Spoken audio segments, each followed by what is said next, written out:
Kehoe, you may begin. Perfect. Well, I'd like to call to order the meeting of the Operations Oversight Committee and Board of Retirement. Today is June 2nd, 2021, and the time is 11:05 a.m. First item of business is hearing our announcements since we're in a virtual session. Okay. This meeting is being conducted virtually, so I will do a roll call of the trustees to confirm attendance.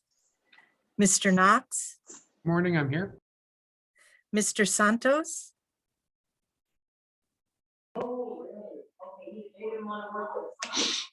Mr. Bernstein, I'm here. And also here, Santos. thank you. Ms. Gray, Mr. Oakham, I'm here. Mr. Moore, Here too. Mr. Robbins, Present. Ms. Zapanta, Mr. Pryor, Mr. Harris, Chair Kehoe. Present.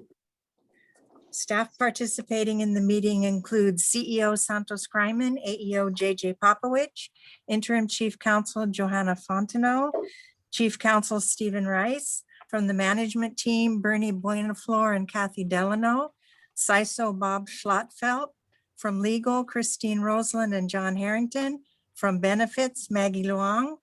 Trustees, if you have a comment or question on any item, please use the Zoom chat option to be placed in queue. At this time, we ask all meeting participants to mute your mics until you are ready to speak, and we may now proceed with the agenda. Thank you. So next item is the first item of the agenda, which is the approval of the minutes of May 5th, 2021. I'll need a motion. Move approval. Second. Moved and seconded. Please vote. Mr. Santos, Aye. Mr. Oakham, Aye. Mr. Robbins, Aye. Chair Kehoe. Aye. The motion passes unanimously. Thank you. Next item is public comment. I've received no request from the public to speak. Just want to I have confirm. no requests.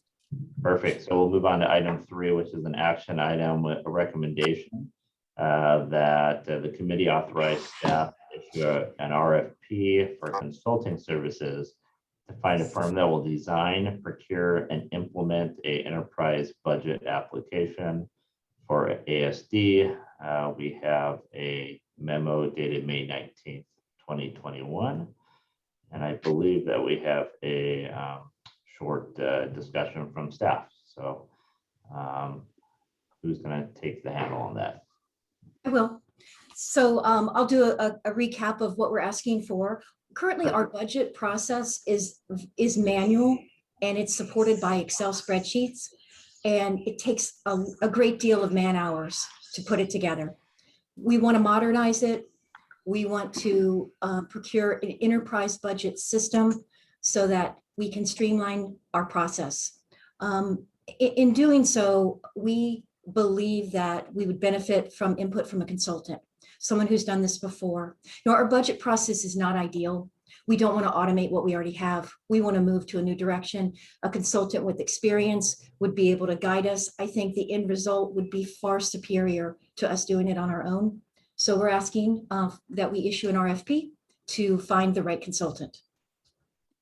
So my only question to staff on this is we're also moving in the same direction for the strategic planning process. So I just want to confirm that the budgeting component will include elements of the strategic planning process, which is essentially the direction of the board.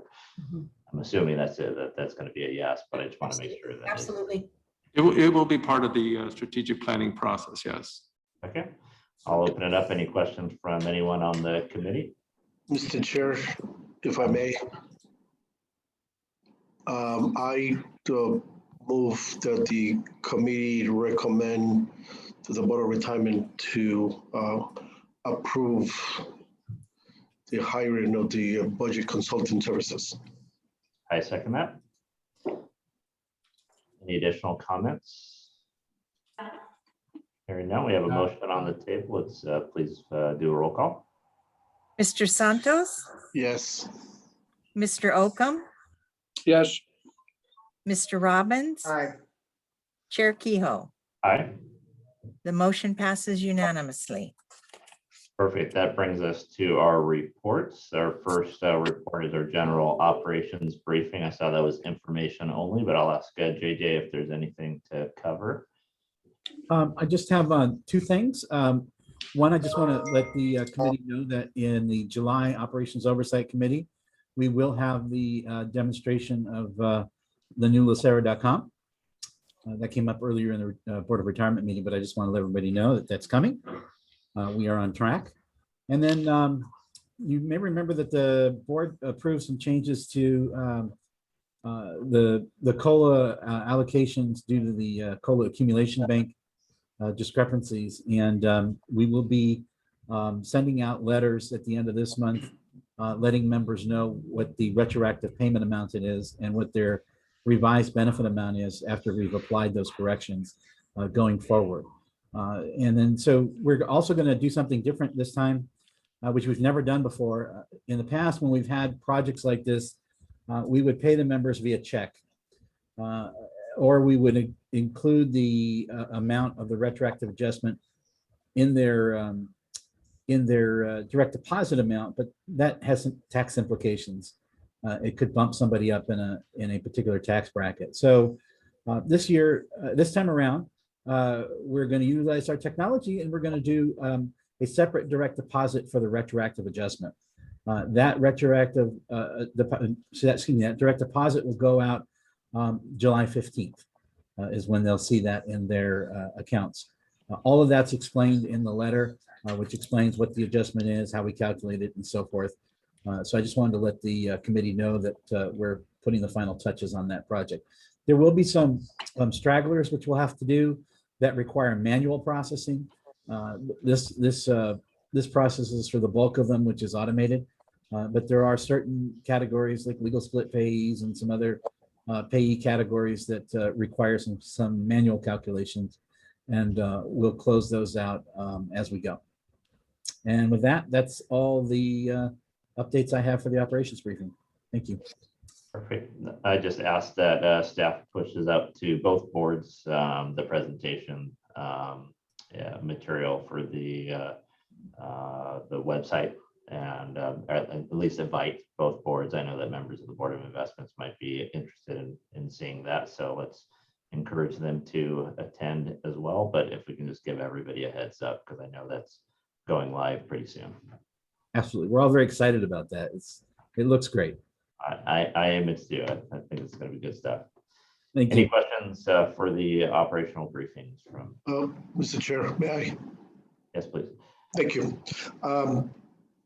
Mr. Popovich, could you elaborate a little bit more on the retroactive salary projects, and specifically the district attorneys, and whether or not that also applies to the public defenders, and also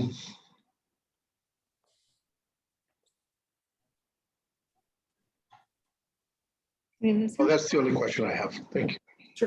Mr. Santos, I think your question got chopped off by the internet. Can you repeat it, please? Oh, and I'm not sharing, never Can you mind. hear me better? Can you hear me better? Yeah, I can hear you. Okay, so in the retroactive salary projects, there is a reference to the district attorneys. And could you elaborate a little bit more on that, and also whether or not it applies to the public defenders? Okay, thank you very much. So it's a good question. There was some pay discrepancies for the district attorneys. I was not aware that the public defenders were impacted by this, because the county only reported to me about the district attorney, so I'll follow up on that. But over the last 5 or 6 years, there were some issues with some of the pay adjustments, specifically step increases, as I understand it, that didn't go through as planned. And so several district attorney staff members are owed retroactive adjustments. The county reached out to us. The DA's office reached out to us and shared with us a list of those.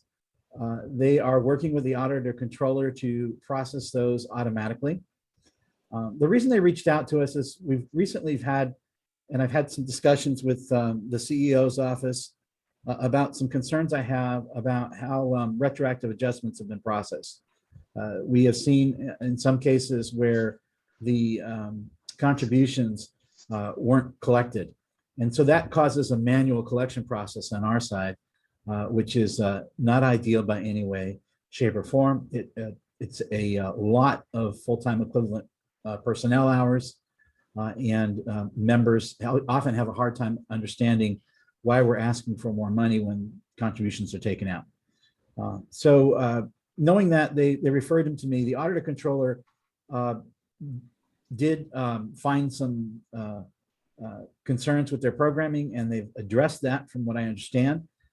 They have paid out the first batch of retroactive adjustments, which I understand goes back to, I think it's May. I'd have to go back and look at my notes of 2020. And then they're going to do the rest of them, which can go back as far as 2014. So we're monitoring it. We looked at the first batch that they did. It seems that everything worked correctly from our standpoint, meaning that when we get the information from the auditor controller, it takes those retroactive earnings and we're able to apply it to the correct pay period and also show that we received the file that says that contributions were collected. So we're continuing to monitor that. There's not much for us to do at this particular point. There may be some cleanups that we'll have to do after the fact once they're all done. I do know that there is, excuse me, there are some cleanups that we're going to have to do for members that were retired before these adjustments were made. Those will have to be manually processed, and as well as there's a small number of cases they processed before they noticed an error in the programming, which we'll have to go back and do some manual collections for those. I don't have a time frame for the next round of adjustments. The round that I was referring to occurred with this accrual period, this pay period. Got it. Thank you. If I may, Mr. Chair. I will encourage you to please inquire with the county regarding public defenders, because our salaries and everything is the same, should be the same. But also one quick question that I see here at the end of the report, the telecommuting policy that the staff is working on for the staff. I'm assuming that final policy will be brought to this committee at some point once it's finalized. And also, I'd be interested to see the comparison between the LA County policy and ours. And I hope that we will limit a policy to our needs, not what the county is doing, because we are totally separate. I know I sounded like a broken record with that, but I just want to make sure that, not that we're comparing it, to see if there are some issues or areas that we can improve. But other than that, I will remind you that we are a totally independent organization and we need to operate based on our needs, not what the county is doing. Thank you. Thank you. Any additional questions? Seeing none, that brings us to item 4B, which is a presentation by Bernie regarding the metrics program of the Quality Assurance and Metrics Division. Good morning, Chair Kehoe and members of the committee. Maggie Luong from our Benefits Division Process Management Group and myself will be presenting an overview of the new metrics module that has been in development since 2019 in the Workspace, LACERA's proprietary member benefits management system. So next slide, please, Maggie. This system is designed to measure how long it takes for staff to perform the different transactions they do for our members. And with this information, we will be able to do things like budgeting, process improvement, manage the workload as well as the teams, and also gauge some of the member feedback and the member experience. Continue, please. And this will be part of our quality ecosystem, which consists of automated and continuous reporting, which can be used to forecast, budget, improve the process, and improve the performance of staff and the work. Thank you. Continue, please. So without further ado, I'd like to hand it over to Maggie to give you more details. Thank you. So let's talk about our production measurement tools briefly. So in Workspace, what we are doing is we are recording the hands-on processing time spent on each work object, as well as the quantity of work completed per day. Separately, we have different platforms to track staff time management and shrinkage and our quality auditing. Our intention is to eventually integrate all these separate platforms into one. So with our workspace tracking, it is systematic and comprehensive, and it's providing us with precise information in an efficient manner. Prior to this, we had a very manual logging process that was inefficient and just a close approximation. We are still working on ways to improve our workspace tracking measurement very closely with the systems division. We have several planned features that we are using to enhance our metrics. So the first is to implement metrics throughout all the member operation groups. And like I mentioned before, we want to make sure that we have an integrated solution. And in order to manage all the different data sources we have, it's going to be important for us to create a robust data warehousing system for the storage of all this information for analysis. We also want to make sure that all of our reporting is easy to develop, maintain, and share. So now that we are in the process of migrating to Microsoft Power Business Intelligence, this new reporting tool, we're taking great steps to creating user-friendly and advanced presentations and visuals. Right now, our data comes from 5 different sources. Our main source right now are automatic reports generated from our internal software workspace. We also have links to OneDrive, SharePoint, Excel file, and our Access databases, although we are moving away from those databases.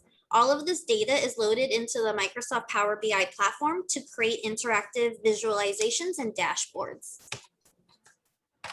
So let's specifically talk about budgeting. We are looking at metrics to assess the organization's needs, resource needs, and substantiate it with data. So some of the things we are looking at is the current balance of our work queues. We're using this for trend analysis and forecasting our incoming work, maintaining our service level expectations. We're looking at our average hands-on processing time. And so we're doing all of this so we can determine the number of full-time staff required to process our work. So here's a specific example of one of our metrics. So currently in this one little snippet of what we're doing, this one work process queue has 71 work objects in it. So we took a look at what we expect to receive over the next 12 months. So we expect to receive about 2,100 work objects over the next 12 months based on a maintenance of our 60-day SLE. That means we need to complete 1,855 work objects over the next 12 months. Based on the data we've collected, the average processing time it takes to complete one of these work objects is about 25 minutes. So that's an equivalent of about 781 required processing hours. So when we take a look at the full-time staff required to process this one queue, it looks like we'll need to assign 1 full-time staff person, and they'll also have remaining excess processing hours that they would be able to assist with a different queue.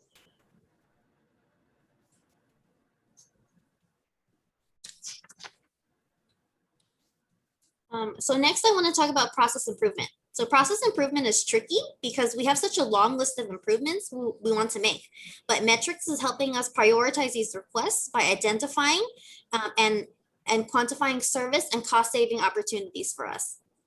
So things that we're taking a look at, we're looking at our processes and key indicators. We're identifying patterns of efficiency and effectiveness, and we are determining areas where we can areas for improvement, places where we can provide additional training, updated procedures, new tools, workspace automation, or member self-service. An example of this is our accuracy metrics. So over here, we are tracking the accuracy per month.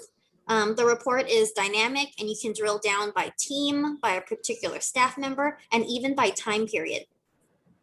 We are also identifying the areas where there are errors, right? So in this example right here, under the military and federal time process, there was a total of 451 transactions audited. 6 of them were found to have errors, and those 6 errors were in these specific categories over here.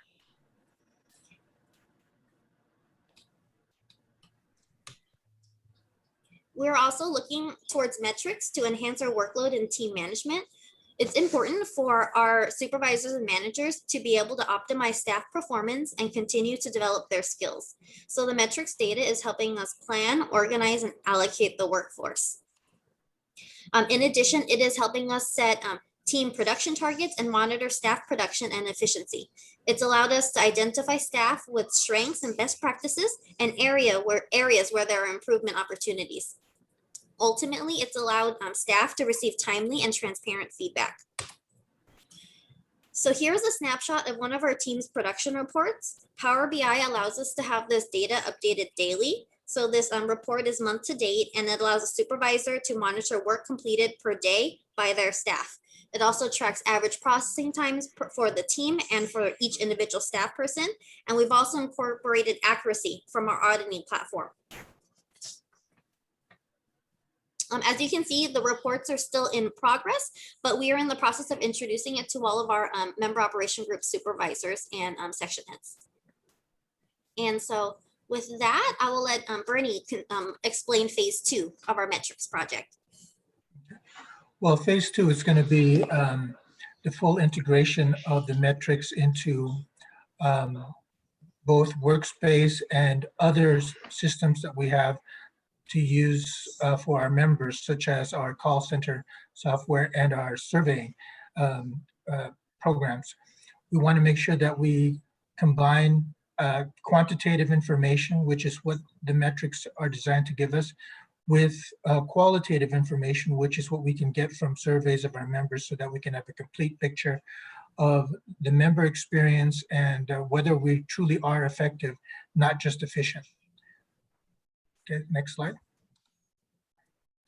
So with that, if there are any questions, so we'd be happy to answer them. Any questions? Chair Kehoe, I have one thing I'd like to add. Okay. Thank you very much. So I just wanted to take a moment to recognize Maggie and our systems division.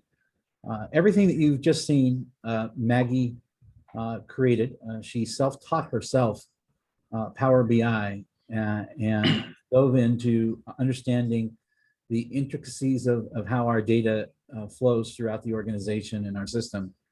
And so partnering with folks in our systems division, she put this together largely on her own. And I just wanted to give her recognition for that. It's a tremendous effort that she put into it. It's really allowed us to have a better look at what we have to work on and how we're doing, and should tremendously help us going forward when we talk about budgets and being able to provide data-driven decisions for the things that we do. So I just wanted to give her that recognition. Thank you very much. I concur 100%. I think this is an excellent direction that we're going, and a step forward to the future. So I appreciate all the effort from staff. I'm looking forward to seeing the end results applied. Okay, we'll move on to the next section, which is a information only item on the legal transactions. So if there are no requests from the committee on those items, we will proceed for items for staff review. Yes, there was a request that the presentation on the new LACERA website be offered to both boards. Thank you. We'll then open it up to good of the order. I'm just going to open it up to anybody who has any additional comments. Anyone from the committee or the board? I'm hearing none, so we'll go ahead and go into executive session. So just let us know once we're ready to proceed.